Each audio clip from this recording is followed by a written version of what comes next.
क्या आप किसी ऐसे इंसान को जानते हैं जो बहुत परेशान रहते हों क्योंकि उनके पार्टनर उनसे तब तक बात नहीं करते जब तक वो उनकी बात मान नहीं जाते। सो एक तरह का कंपल्शन होता है उनके ऊपर। इसको हम साइलेंट ट्रीटमेंट कहा जाता है। साइलेंट ट्रीटमेंट जो होती है उसमें एक पार्टनर दूसरे पार्टनर से तब तक बात नहीं करता डिसअग्रीमेंट में जब तक सामने वाला उनकी बात मान नहीं जाता। In the sense eye contact नहीं करेंगे, ना ही उनको क्लैरिफिकेशन देने देंगे। एक इमोशनल स्ट्रेस हो जाएगा, घर का माहौल बहुत ही स्ट्रेस्ड हो जाएगा, इतना प्रेशर बढ़ जाएगा कि दूसरे पार्टनर के पास सिवाय उनकी बात मानने के कोई और चारा नहीं रहता। ये जो टूल है बहुत ज़्यादा यूज़ होता है और इसको कंट्रोलिंग टूल कहा जाता है, मैनिपुलेटिव टूल कहा जाता है।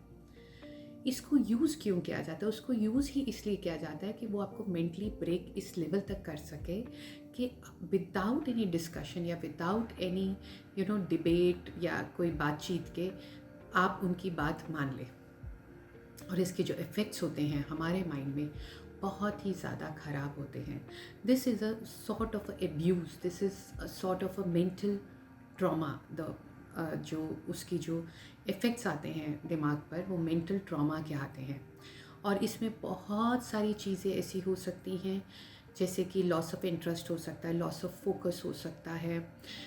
जैसे काम, आप ऑफिस गए, काम में ध्यान नहीं लगा, आपसे गलतियां हो रही हैं ऑफिस में, घर में बच्चों की तरफ आपका ध्यान नहीं लग रहा है, या फिर एपिटाइट में कुछ इतना स्ट्रेस हार्मोन बढ़ चुका है, इतना कॉर्टिसोल लेवल्स हाई हो चुके हैं कि भूख पर उसका असर आ चुका है, या तो ओवर इमोशनल ईटिंग हो रही है, या फिर बिल्कुल ही भूख नहीं लग रही है, या इंसान बिल्कुल उसको रोने को मन करता जाएगा, वो सारा दिन सोया रहेगा।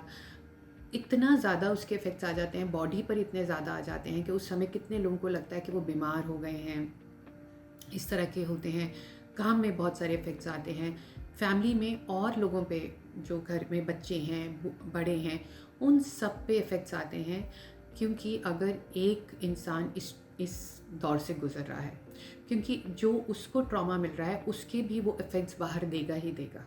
कोई भी चीज़ अपने अंदर नहीं रहती, वही वो रिफ्लेक्ट करेगा बाहर। So it will be a total stress जैसे होता है, वैसा माहौल हो जाता है। और अगर वो इंसान नहीं दे रहा है, बाहर अच्छा रख रहा है, तो अंदर ही अंदर सल्क करता जा रहा है।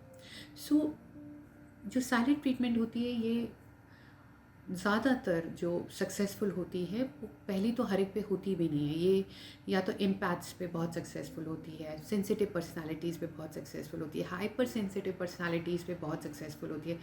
क्योंकि इन लोगों के ये इतने सेंसिटिव होते हैं और जनरली ये अपने ऊपर कम फोकस करते हैं। They do many things to get outside validations and acceptance.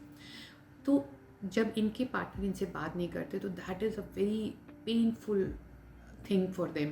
और ये उस हद तक इनको मेंटल ट्रॉमा होता है कि ये एक स्टेज पर उनकी हर बात मानना शुरू हो जाती है, और जितनी बात मानते हैं उतना ही इनके पार्टनर को ये मैसेज मिलता है कि ये टूल इज़ वेरी सक्सेसफुल, और वो उतना ही ज़्यादा यूज़ करते जाते हैं। So empath, sensitive personalities, hyper sensitive personalities, और अगर आपके साथ गॉड फॉरबिड अगर ऐसा हो रहा है, तो पहले आप ये अपने अंदर देखिए कि क्या आप इस सेंसिटिव पर्सनालिटीज़ में ही आप आते हैं, और क्या आपके अंदर सिम्टम्स आते हैं उस time. You need to name the feelings whatever you are going through. So इस तरह से साइलेंट ट्रीटमेंट जो है वो एक मेंटल ट्रॉमा टूल है, जिसके बहुत सारे हार्मफुल इफ़ेक्ट्स होते हैं। और अगर ये बहुत ज़्यादा यूज़ होए तो इंसान डिप्रेशन में भी जा सकता है, और इसके रिपीटेड यूज़ होने से जो रिलेशनशिप है वो भी लॉन्ग रन में ख़राब ही होता है। सो दिस इज़ ओवरऑल, अगर कोई यूज़ कर रहा है तो उसको एकदम से यूज़ करना बंद कर दें।